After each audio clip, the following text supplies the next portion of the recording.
This is the Cortex Athletic Review. I'm your host, Evan Carrillo, and each week I dive into the research to distill and relate sports science and psychological peer-reviewed literature to modern-day coaching and athletic development, with a slight bias to hockey goaltenders.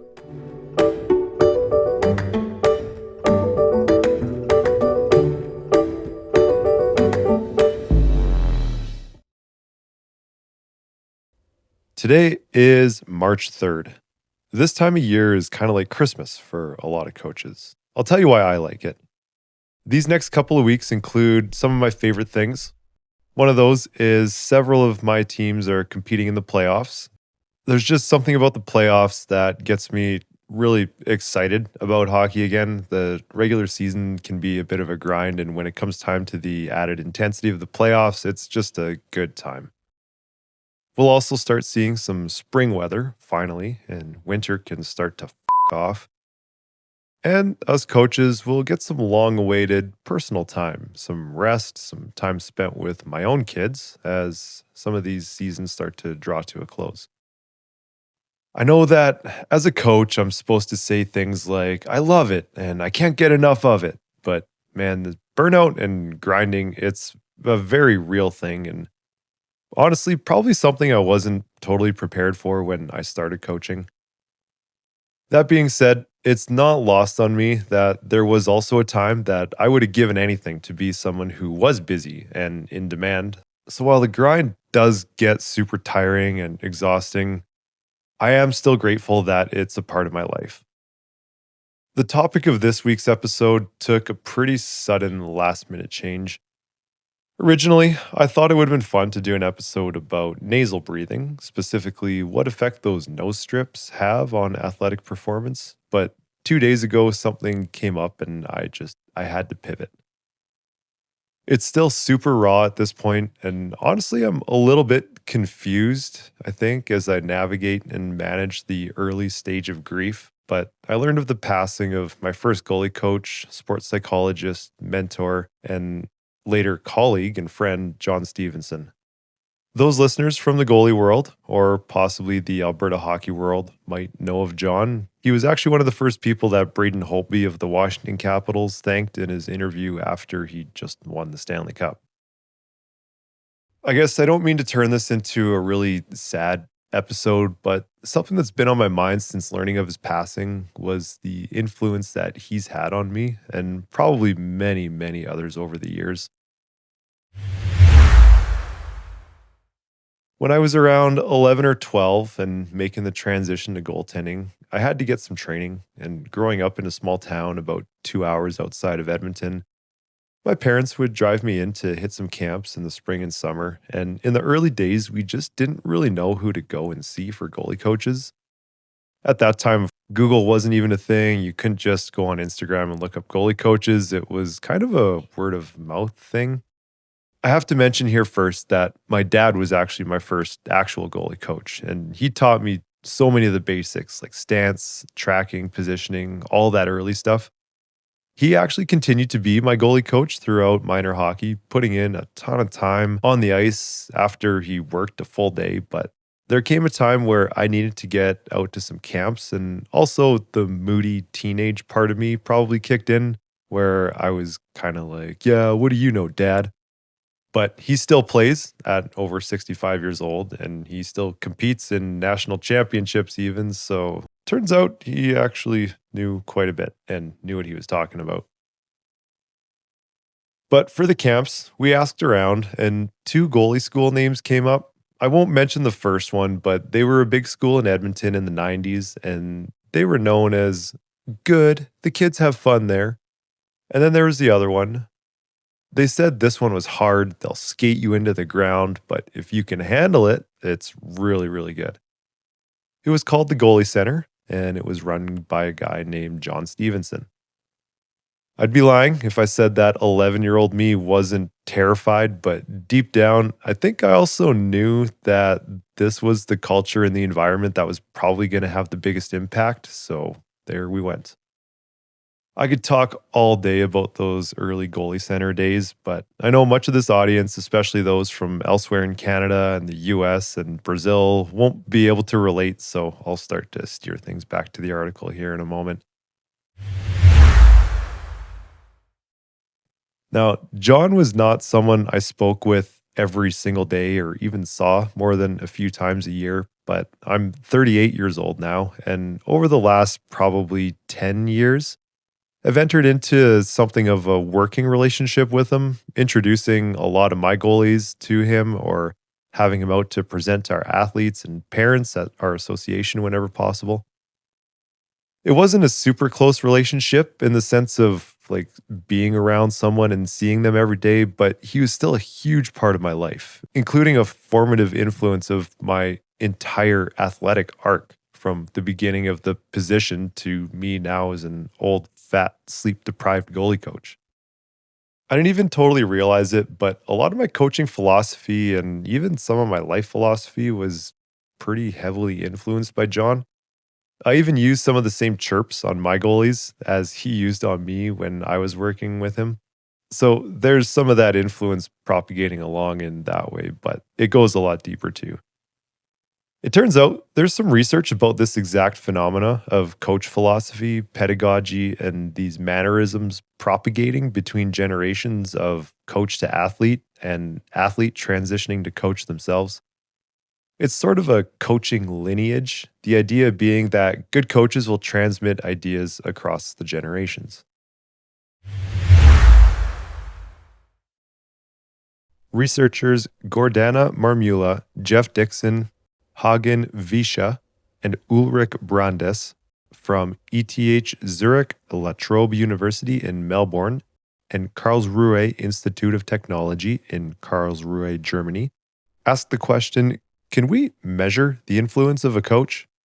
That's what their 2023 paper titled Coaching Legacies Influence Propagation Through Temporal Social Networks set out to explore.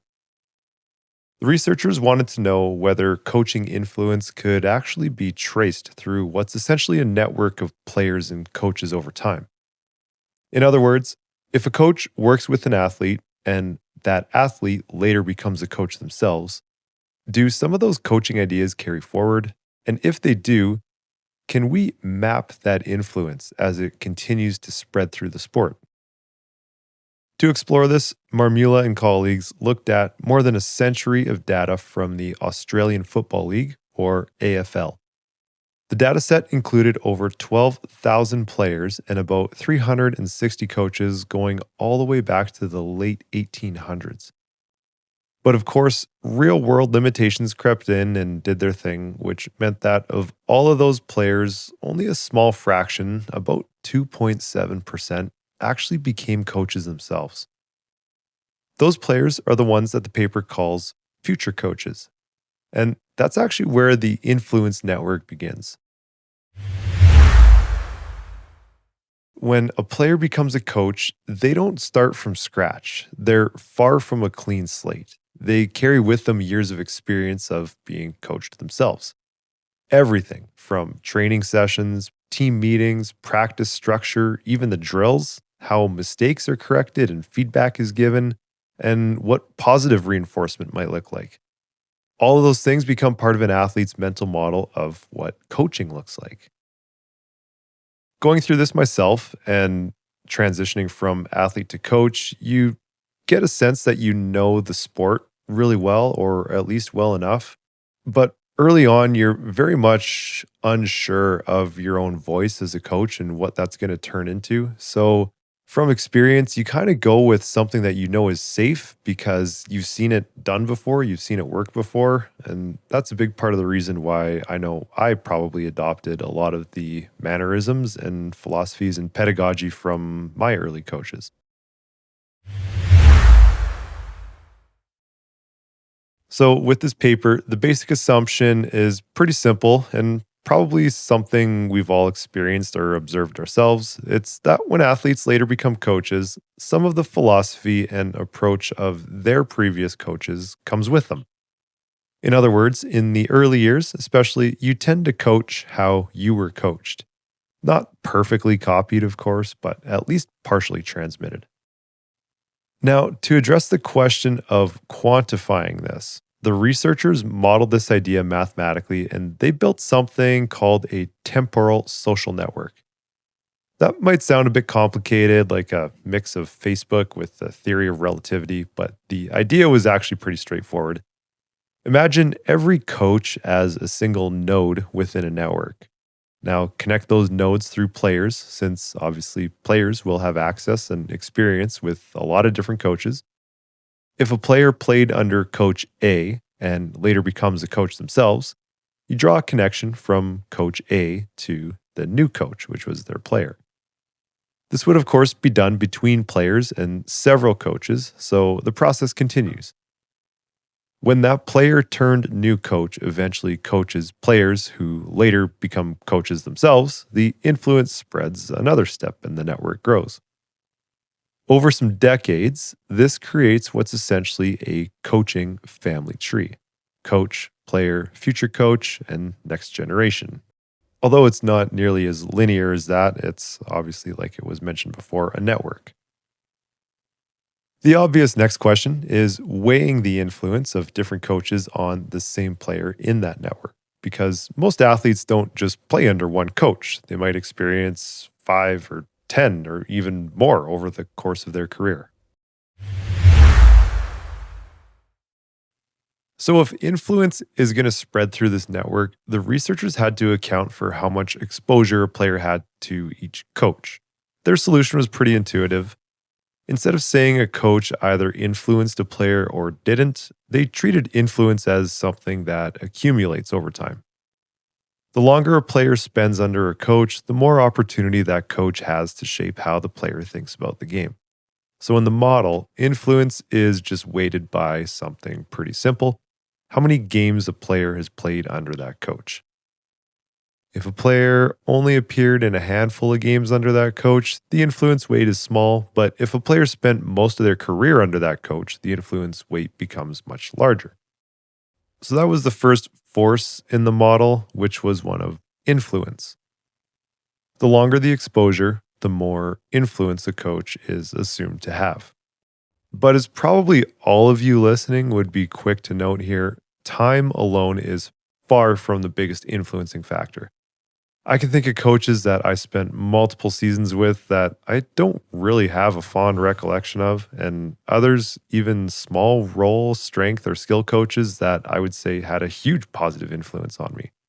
So perhaps just note that as a quick caveat.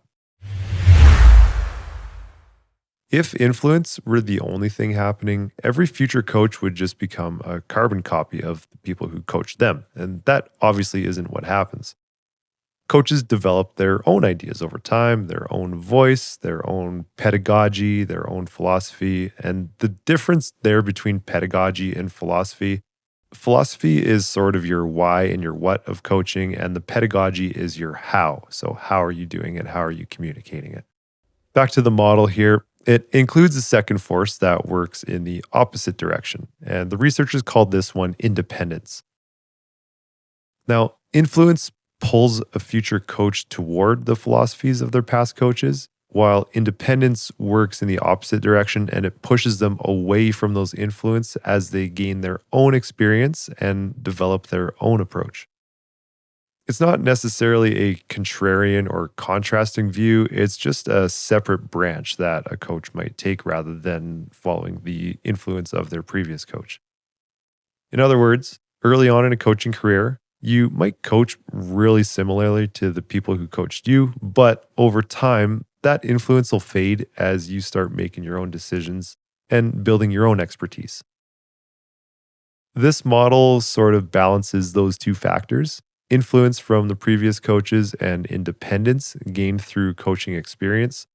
And when those two factors play out across like decades of players becoming coaches and coaches influencing the next generation, you end up with something that looks a lot like coaching lineage network. Some coaches sit at the center of huge branches of that tree, and others have influence that fades really quickly.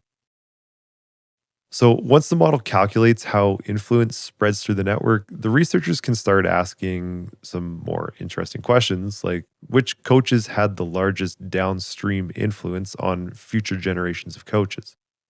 Not just the players they coach directly, but the coaches those players eventually become.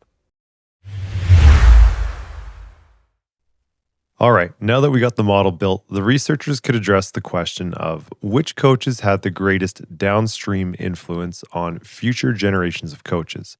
We're not just talking championships here or win percentage, but real personal influence. In other words, which coaches sat at the center of the largest branches of this coaching family tree network? When the model ran across more than a century of AFL history, a few names jumped out.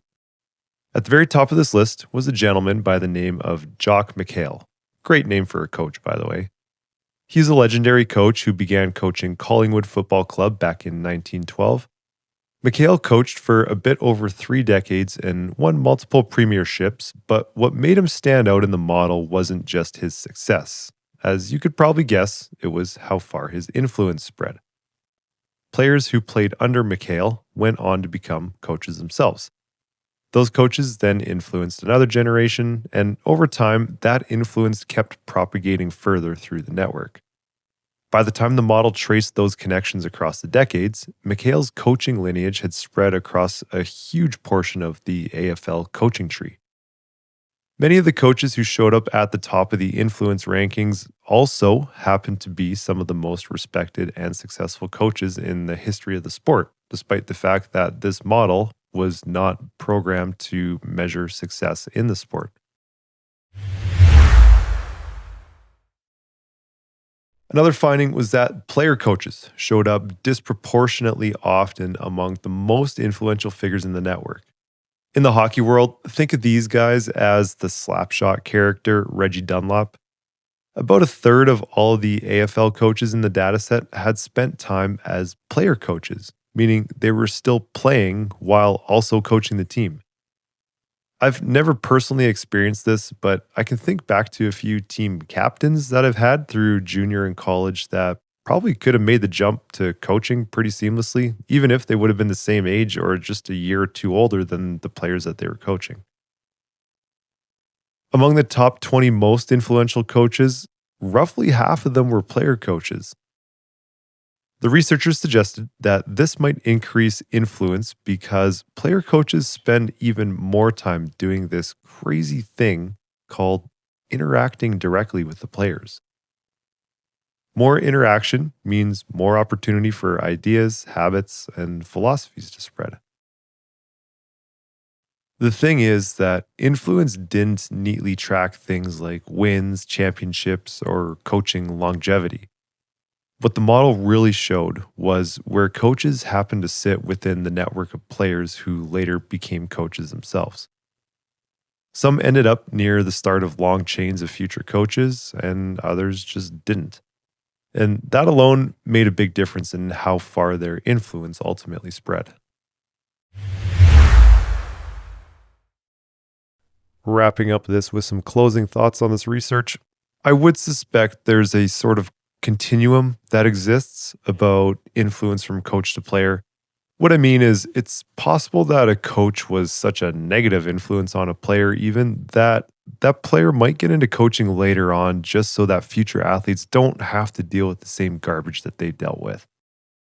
I know that this happens. I've kind of experienced some of this. I currently work with coaches that have experienced this as well. It's unfortunate, but it is a powerful influencing factor. Maybe the influence is just minimal, both negatively and positively, and a player might just want to get into coaching for any number of other reasons. Maybe it was more in line with this article, where players had such a positive experience with some coach, and not only the development and performance they experienced under them, but the personal growth that extended beyond the field or the rink. The model in this research is looking at influence inside a professional league where players become coaches, and those coaching relationships can be traced through like decades of records. But zooming out and thinking about coaching influence more broadly, most of it's never going to show up in a data set like this. Most coaching influence happens much earlier in the formative years, and especially when you get a formative experience during that time. Minor hockey or minor youth sport, school teams, summer camps. Those are the environments that a coach might only spend a few hours a week with an athlete, but the ideas, the standards, and the habits that they pass on can stick for a lifetime. That's where I kept thinking about John with this article. With John, his style was tough and his expectations were really high. In the early 2000s, goalie power skating looked way different than it does right now. Like, he'd line us up on the goal line and we'd literally do shuffles the full length of the ice, probably, and I'm not kidding, two or three times.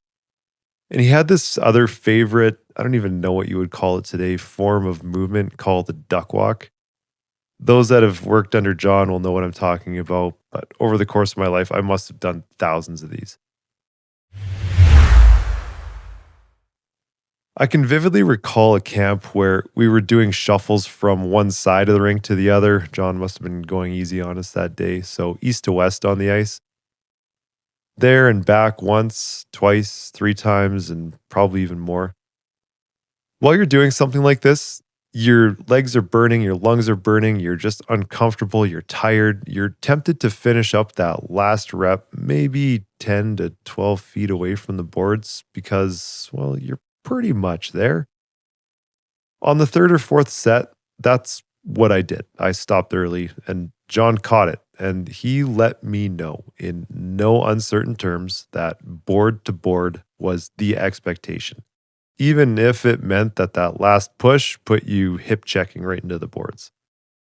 For whatever reason, that experience, that's when I learned what it meant to finish something in its entirety. I hated him in that moment just because I was so tired and done and burning and sore. But that lesson has become a really big part of who I am and has pushed me through a lot of challenges. Rest in peace, John. Thank you for the lessons.